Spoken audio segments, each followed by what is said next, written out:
or some crazy something or other, and rides his way to safety. Oh, I do remember hearing about this. And they made a movie about it, didn't they? Oh, did they? I think. Oh, maybe. What was the name of the guy again? Émile Leray. How do you spell that? E with a little dash above it. Mile, and then Leray is Leray. Ray. Yeah.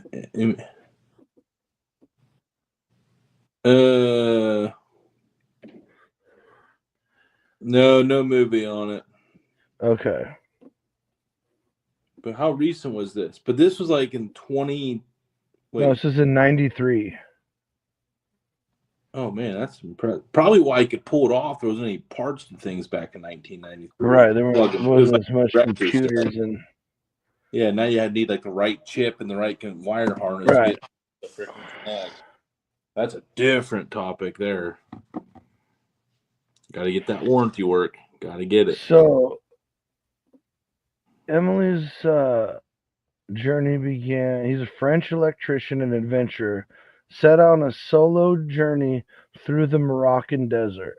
He had equipped himself with the Citroën 2CV, a small iconic French car known for its simplicity and ruggedness, but not exactly a vehicle suited for desert exploration. Despite the car's limitations, Leray felt confident in his ability to handle the harsh conditions. His goal was to traverse the remote expanses of the Sahara, a journey few dared to undertake. And after passing through a military checkpoint near the border, Leray was warned by the Moroccan authorities that the region he was entering was highly dangerous, both due to harsh terrain and the political tensions with Western Sahara. Unwilling to turn back, Leray continued pushing his 2CV further into the arid wilderness. Okay, here we go. A violent sandstorm soon swept through the desert, battering his vehicle and forcing him to take refuge inside it for the night. When the storm cleared, Leray found himself far from his intended route, isolated, and his car badly damaged. The chassis had cracked, the rear axle was twisted, the 2CV was no longer drivable, stranding him nearly 20 miles from the nearest settlement. Okay.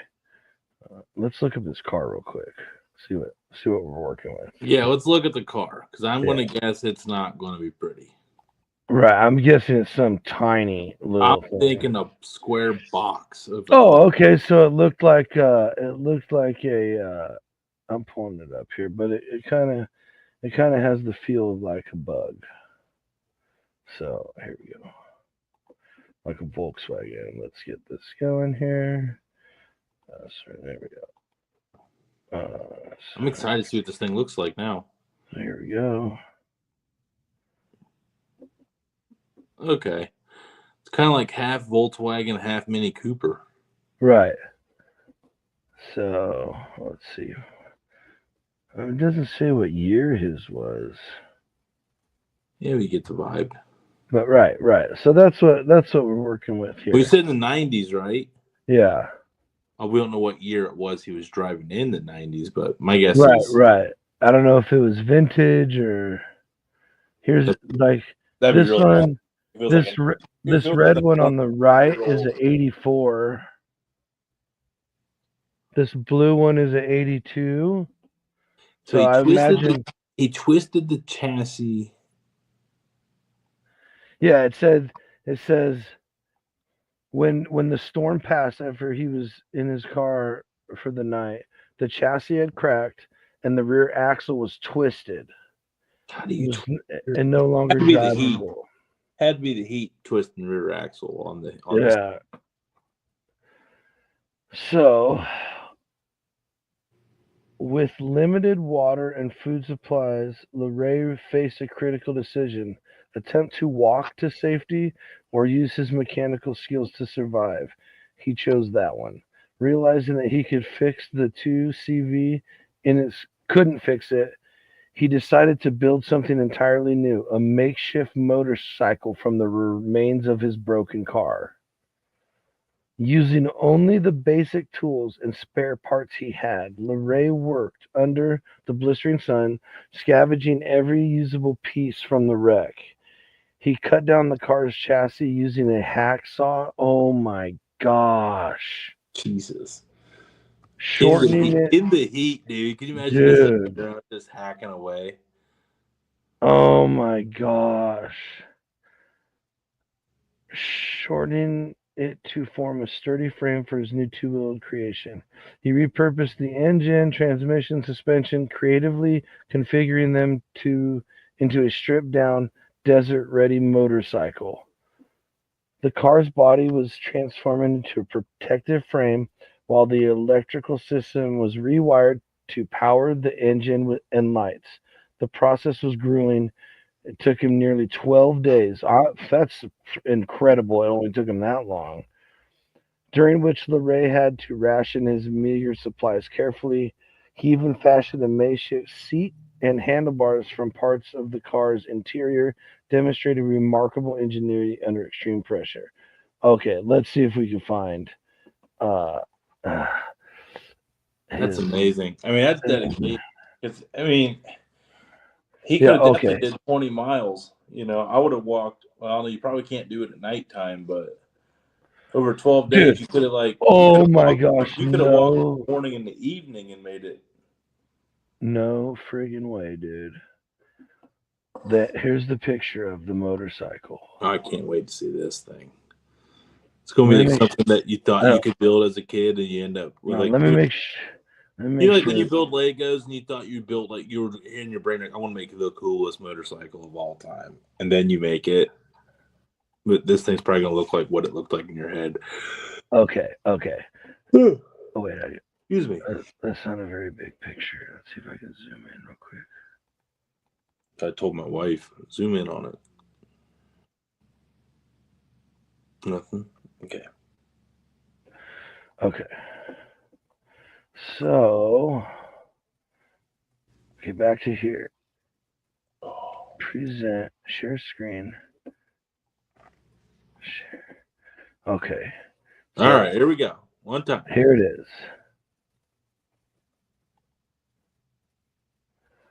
Dude, that thing is wild looking. It is nuts, dude. And then here's him standing with it. That's hilarious. Dude, that is wild. Okay. So here, let's pull this one back up. Imagine rolling into that settlement, like this white dude out in the Sahara on like this they're gonna be like, oh, we're definitely helping this guy. Right.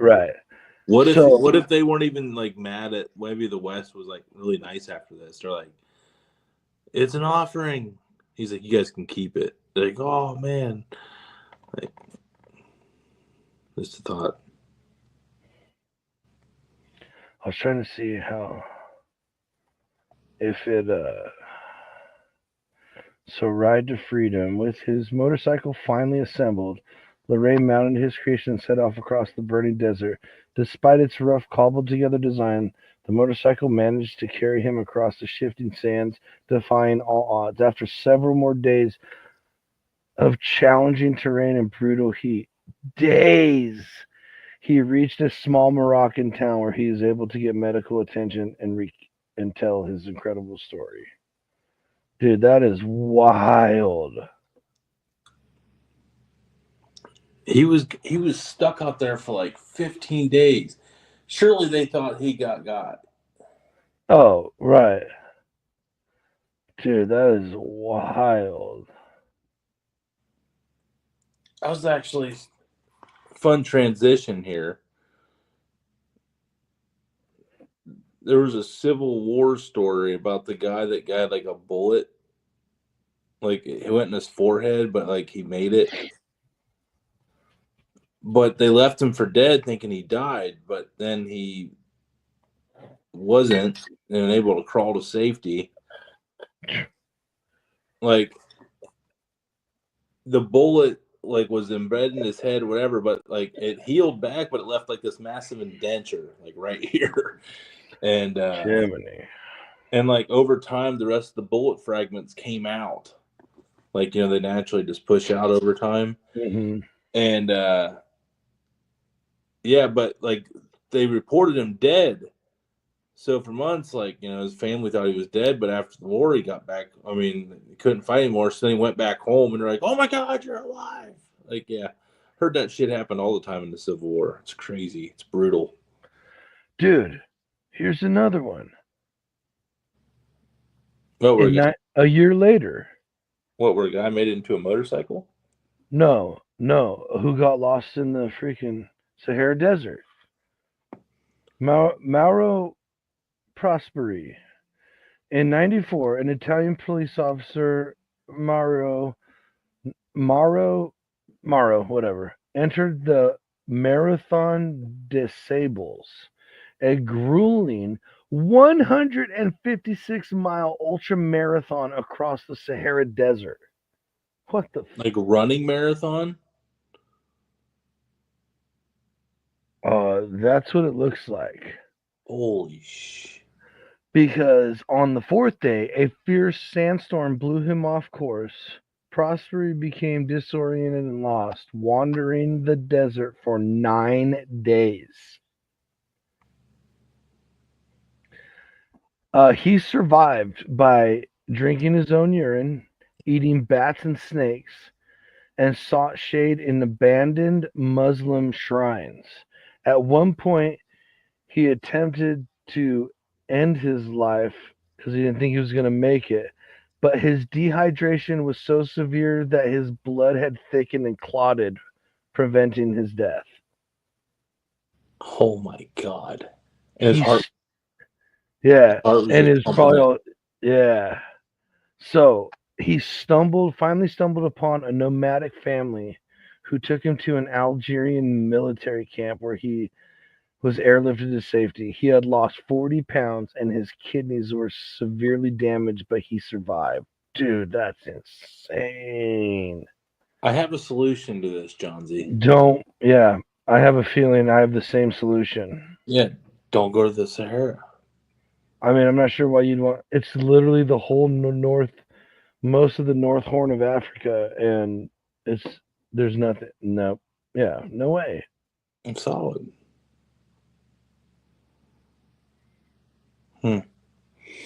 Yeah, that's yeah. Oh my gosh, dude. We got to go through some of these. I feel like we found our topic now, so that's why we just hit record sometimes, folks. So, Julianne Kopecky. Okay, so lone survivor of the Lanza Flight 508. This happened in 71. December of 2471.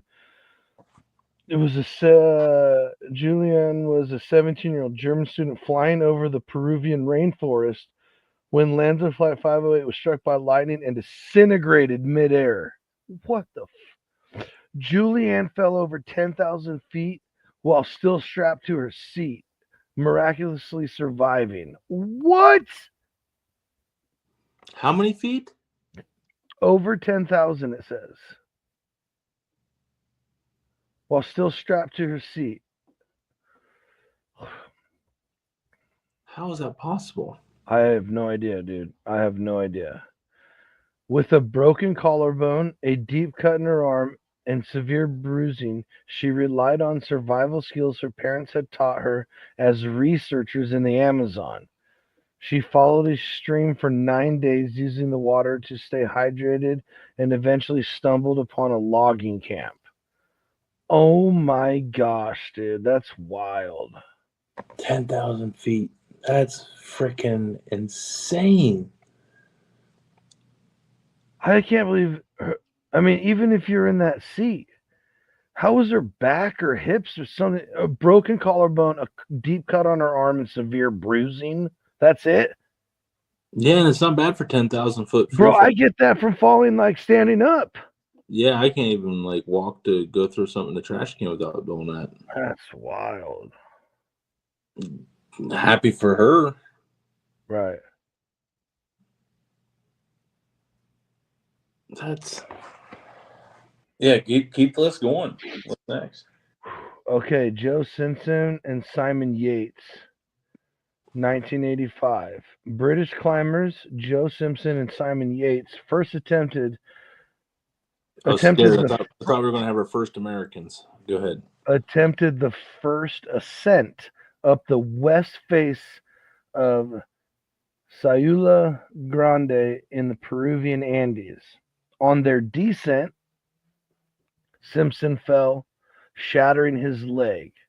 Yates attempted to lower him down the mountain on a rope, but eventually had to cut the rope to save his own life, sending Simpson into a crevasse. Shut the front door. I thought that was the.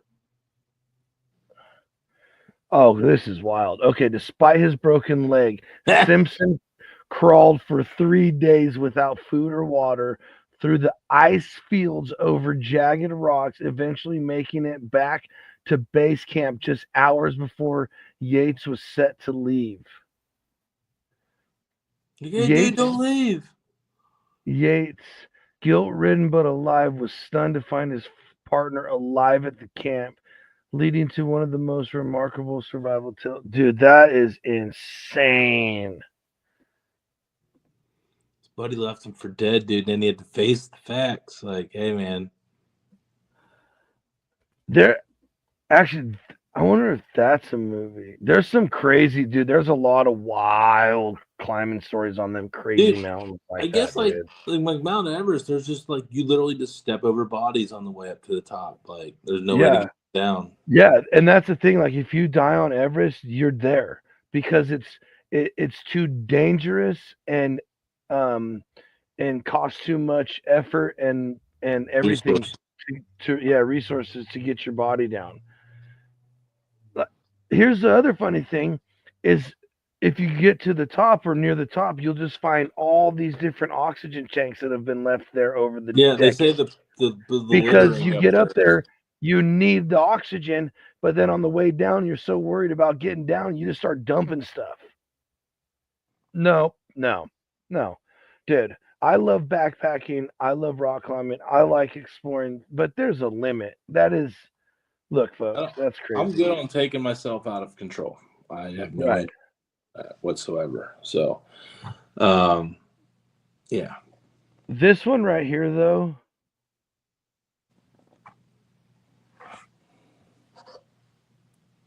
This is probably this next one, Stephen Callahan in 82.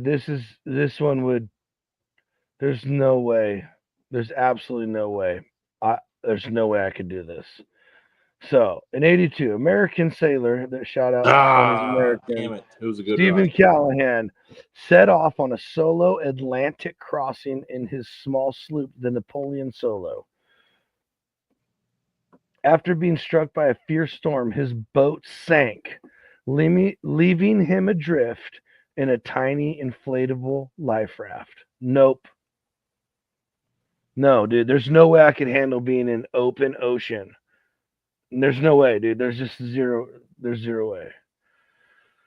So, Callahan survived for 76 days on the open ocean, using a solar still to collect drinking water, catching fish with makeshift tools, and fending off shark attacks.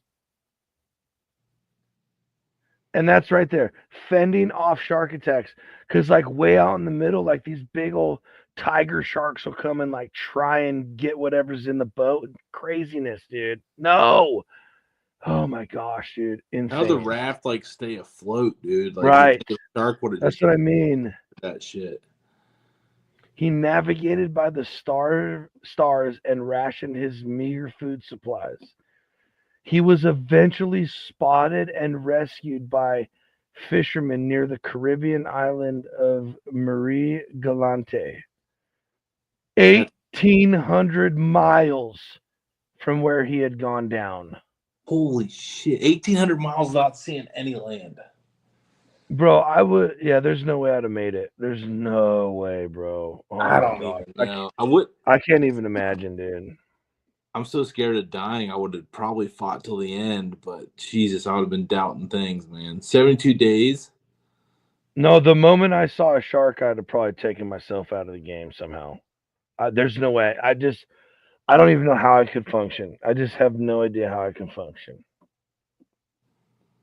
Yeah, dude. Oh, Hugh Glass made the list right here, which is the guy from The Revenant in the movie, Oh, the one who got mauled by the grizzly bear, yeah. left for dead by his companion, and then he crawled over 200 miles. Okay, but no, here we go. This is a while back in 1913. So Australian explorer Douglas, and this is the last one I have on this list. Douglas Mawson was part of an Antarctic expedition in 1913 when a tragic series of events left him alone 100 miles from his base. Holy shit. Yeah, holy Jiminy. His two companions died, one falling into a crevasse, the other succumbing to exhaustion and hunger. So, Mawson trekked back alone, surviving on half rations, using his sled as a makeshift tent, and suffering severe frostbite. At one point, his skin began peeling from exposure, and his hair fell out in clumps. Fun. Oh my gosh, It's like dude. Johnsy, it's just like it gets worse. He reached his base only to find that his ship had just left hours earlier. Not days, hours. Oh, shut the front door. He survived for months before a relief ship arrived, forever earning him a place in polar exploration history. No doubt, Bro, dude. Douglas Mawson, you are a beast, You are bro. dude approved, man. 100%. Good gravy, man. I'm Dude, actually curious on the Revenant one to see like what the truth is because we all saw the movie. right. Okay, so it says right here 1823. So, you know, Hugh Glass, a frontiersman and fur trapper, became a legend after being mauled by a grizzly bear in 1823. Left for dead by his companions, he crawled over 200 miles through the wilderness to reach safety. So, how he survived was Glass set his own broken leg, used maggots to clean his wounds because they'll eat all the infection. Dude, there's no way. There's absolutely no way. And ate wild berries, insects, and small animals as he dragged himself across the rugged terrain. How did not another bear or anything else come find him? Yeah, dude. I feel like there was a lot of predators. In fact, He eventually stumbled into a Native American camp where he received basic care before continuing his journey to Fort Kiowa. wow. There was one I learned of a frontiersman. I forget his name, but he was up in the Dakotas trapping beaver. Uh And huh. basically they stripped him naked and they gave him like a 5 minute heads up because he had such they gave him like a chance to survive. And so basically he got ahead and he jumped in and he saw like this beaver dam. He swam into the entrance of the actual beaver dam and it got to where his face was like just above face level inside the beaver dam as like the Blackfoot Indians were going on. And this is like a documented, like, you know, like a Right. wide old folklore or whatever. And all night long they looked for him before they finally gave up looking for him. And then he had to like run another like 20 miles naked back to the camp. And then, Germany. yeah, and the guy that was with him was another legend. He got shot and killed with arrows like right there on the spot. Right. Yeah. Well, I stumbled across a bunch more, dude, and 3? No pressure. Okay. Let's see. What 3 will Johnsy pick?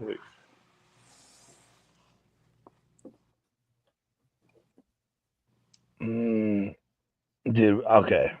Because this happened in 2013, bro. Listen to me. Again, we're back on the ocean. Not me.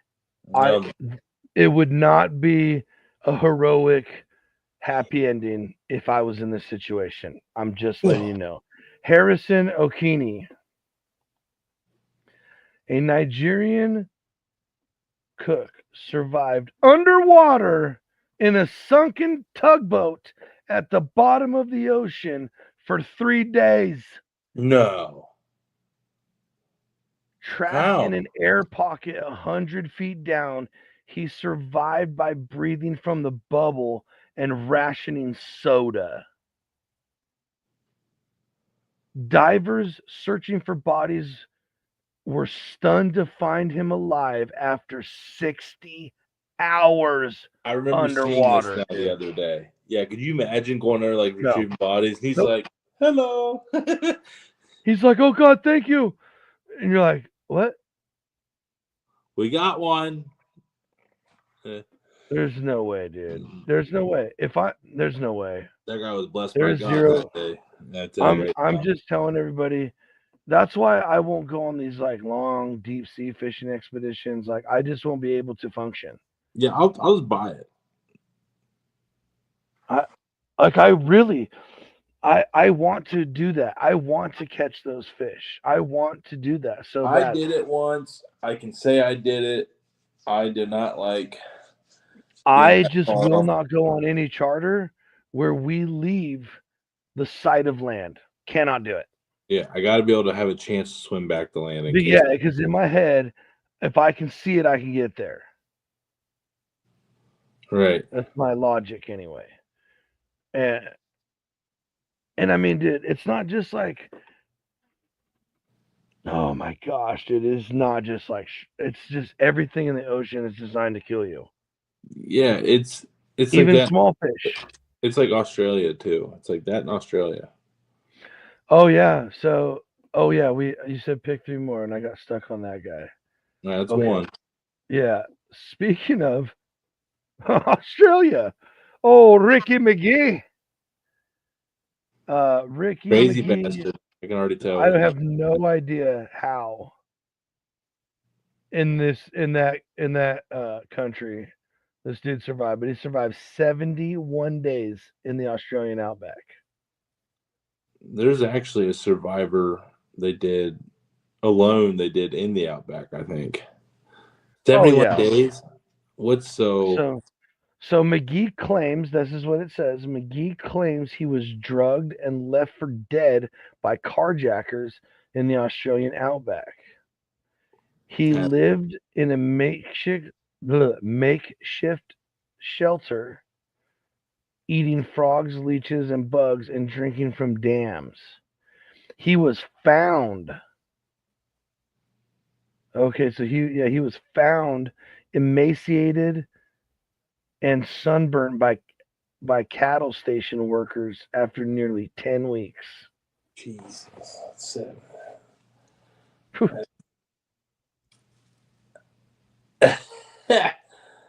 That would be wild.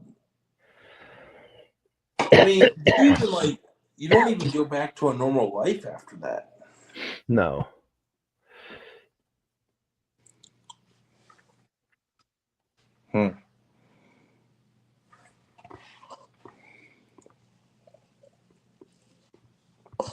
Dude, there's some wild situations. I know one thing. I'm glad I've never been in one. I'll finish with one of the craziest ones. They made a movie about it. Aron Ralston, the guy who was mountain biking, I think it was in southern Utah, and he was exploring those slot canyons, and the rock rolled and pinched his arm. You don't know this story? Yeah. Oh, and he had dude cut his own arm. 127 hours. He cut his own arm off and cut through the bone with a Swiss Army pocket knife, like multi-knife thing. multi-tool knife to then get out, like tourniquet it, then get out, and you can't ride a bike now through that mountain or through that terrain one-handed. Walk back to his car and survived, or however got help. I do remember this, dude. That's bleh. The dedication of wanting to live to be able to cut off your own arm. I probably would have just went like this.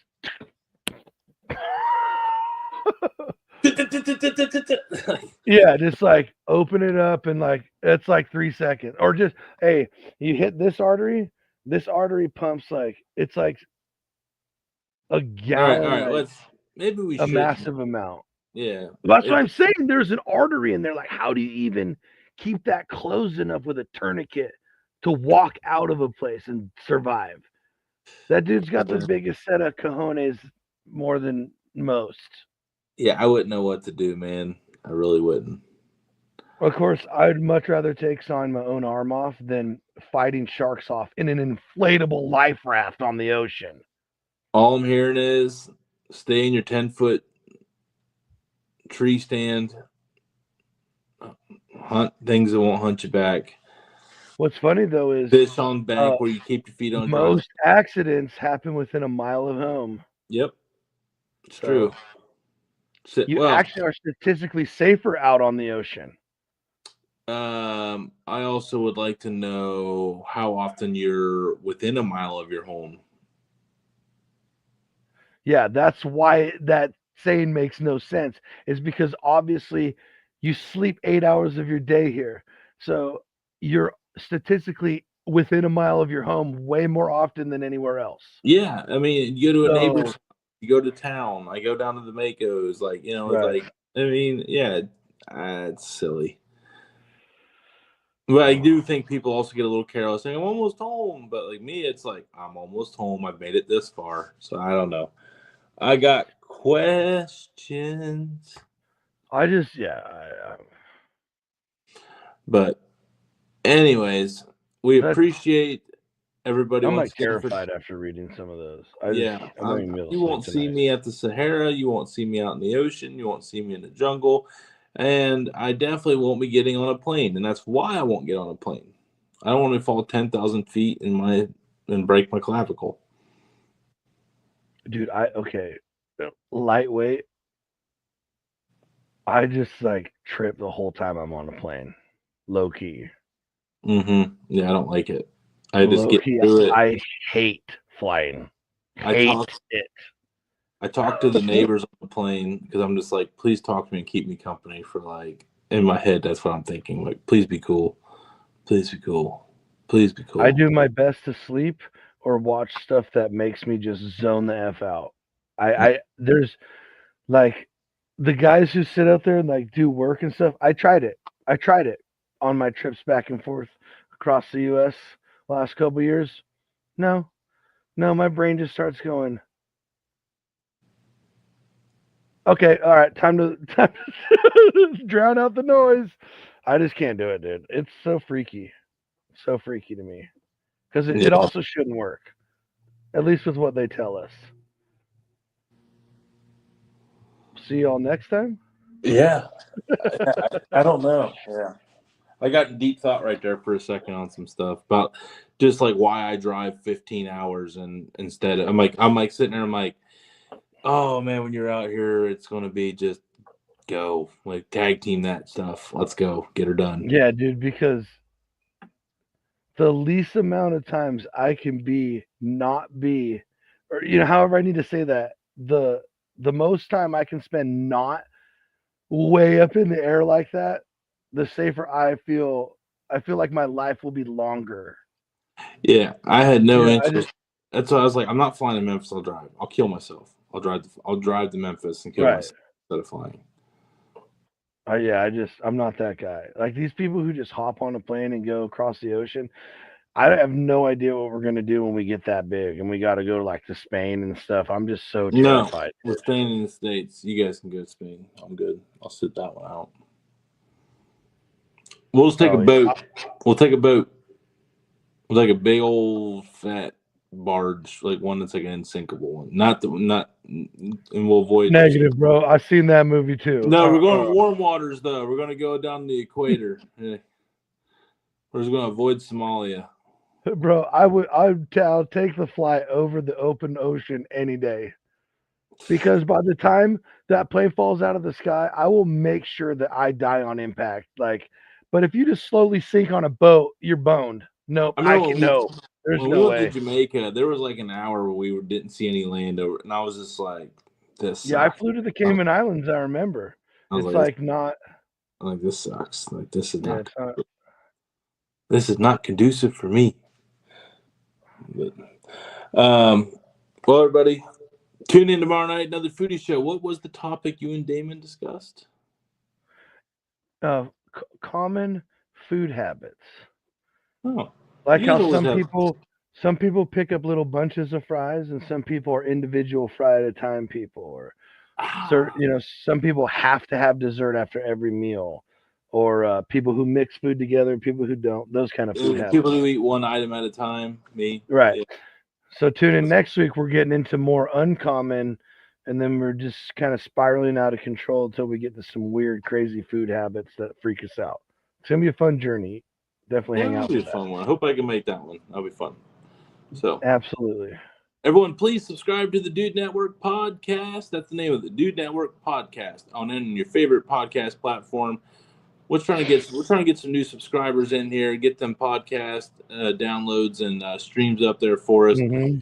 Even if you don't listen, just download it and subscribe. That helps amazing. So please do that for us. Thank you all so much. Or if you're comfortable doing it, give a share.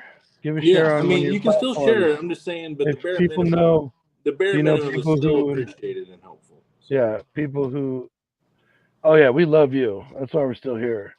But if you can think of someone who might enjoy us goofy bastards and our ADHD topics. Goofy bastards. It would be greatly appreciated. And with that, Johnsy, Tony, signing off. Out.